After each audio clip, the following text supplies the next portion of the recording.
What is up? Welcome back to our channel here. And yeah, we thought that after quite a few episodes of Snacks and Tracks, we might as well mix it up a bit and introduce a new additional show. So don't worry, Snacks and Tracks is going to stay exactly where it is. But yeah, this is like an additional show that we'd like to introduce, focused more on production from our side as well. But we still want to have an interactive twist because I think that's what keeps all of this here fun and engaging. So yeah, the new show is called STEM Scientists. Why is that? Yeah, what is behind STEM Scientist? We came up with the idea that we prepare a loop for you, which we'll also present to you in the next step and show you what synths we used, how we used the effects and stuff like that. Yeah. And afterwards we're going to upload the stems as free download and then want to challenge you to download the stems and make your own tune out of it. Yeah. Remix it, sing to it, just change little things, whatever you have in mind, whatever you want, and send it back to us. Yeah, so we are going to start with the jam, afterwards explain how we did it and what the individual stems are that you might want to work with later. And yeah, then I think we're going to wait until we received some submissions and then record the next episode. And in the next episode, we will review our favorite submissions and create some new stems so that you, the STEM scientists, can, or who is the stems? Are we the STEM scientists? No, actually you are the STEM scientists. The people? Yeah, all right. Yeah. So yeah, that you can take the stems from there and create some new music from it. Yeah.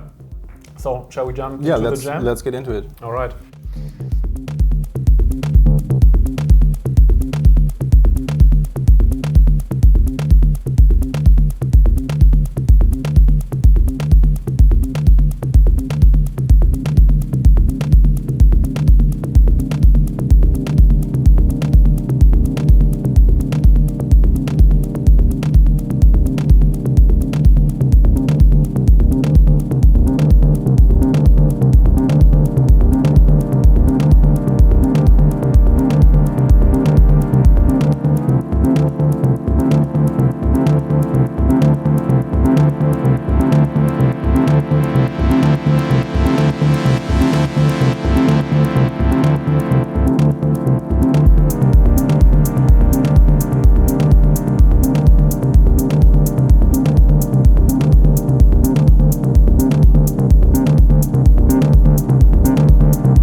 All right, that concludes the jam. And now we could go over some of the individual stems so that you can get an idea of what you are going to work with in case you decide to download the stems and work with them. First up, we have this basic loop here. Maybe leave the bass line out first. So first up, we have this basic loop here. I think it's an 808 kick drum. Yeah, basic 808 kit from the Ableton. Ableton internal low toms. And this clap, I think you just like... I down-pitched... like 16 notes. Yeah, you pitched it down notes. And made it really, really short, but it's also, I think most of the drums are actually Ableton internal 808 sounds. A little bit of noise. And this resonance on the top. Yeah, and that's basically our basic background loop. Yeah, and then we have kind of the main bass sound coming from the Moog Grandmother. I will just fade it in. Yeah. You already heard it in the jam. And it's actually pretty basic patch. We are running both oscillators, pitched to the same octaves, and they are both running as triangle waves. We have both oscillators mixed in. Oscillator 1 is going for 100% and oscillator 1 about 50. And we also added some noise, which is cutting through like around 200 hertz and gives you this kind of distortion sound, but it's still smooth and not too aggressive to the ears, which is great to build up some tension, and we also use it in the break.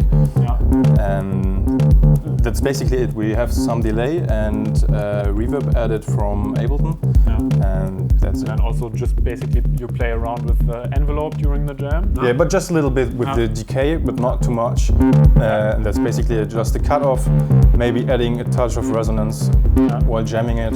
Yeah, and at first we were going actually for a techno direction, but then I think when we had it in this position, we started to realize it sounds almost like a funky guitar bass line, like a bass guitar. So we thought, all right, we now need some futuristic house kind of synth on top of it, and then it became almost like a house track. And this is where the Nord Wave 2 comes in. So what I did, I played a chord. We were going for this Hassel Audio 2012 kind of futuristic synth, and it took us actually quite a while to figure out how to create them, even though it's like super simple. It's just a clean saw wave, and then a chord consisting of 5 or 6 or even 7 notes, so more than your average chord. I think our one was this one here.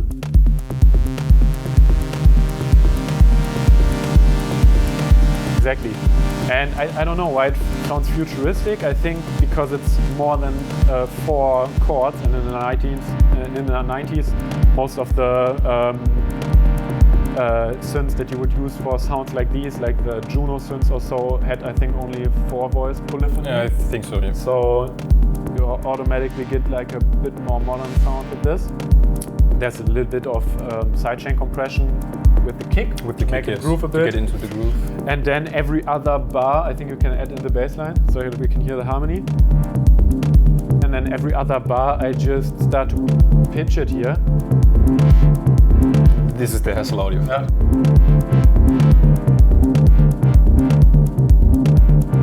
And yeah, that's basically all that I do, besides from the APC controlling some Ableton clips under the table that you don't see, like for example this hi-hat. And that's all that I did. And then maybe you last also but not can say least, something about the TR-8. Last but not least, we have the TR-8 over here, which we used the clap, and as you can hear, I beat match it manually.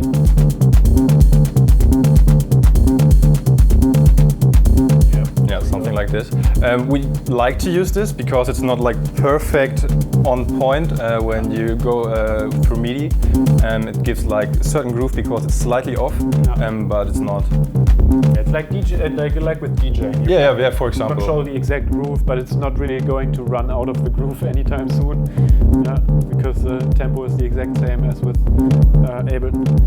And then we have pretty basic patterns on the clap, the closed head, and we also used the 909 ride in the end, which is also adding this I don't know, Detroit house vibe. Yeah, super sick. And in Ableton we have some reverb added just to give it a little depth and the delay, but I think we will show you this in a second, a bit more detail, how we set it up correctly. And that is basically it, what is coming from the TR-8. Yeah, I think that's all the basic ingredients.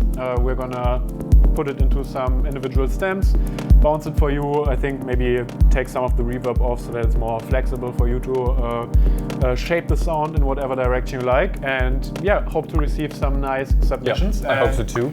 As soon as we got some tunes, we're gonna shoot the second episode, review your tracks, and give you some new stems for another episode of STEM Scientists. Yeah, send in your tracks.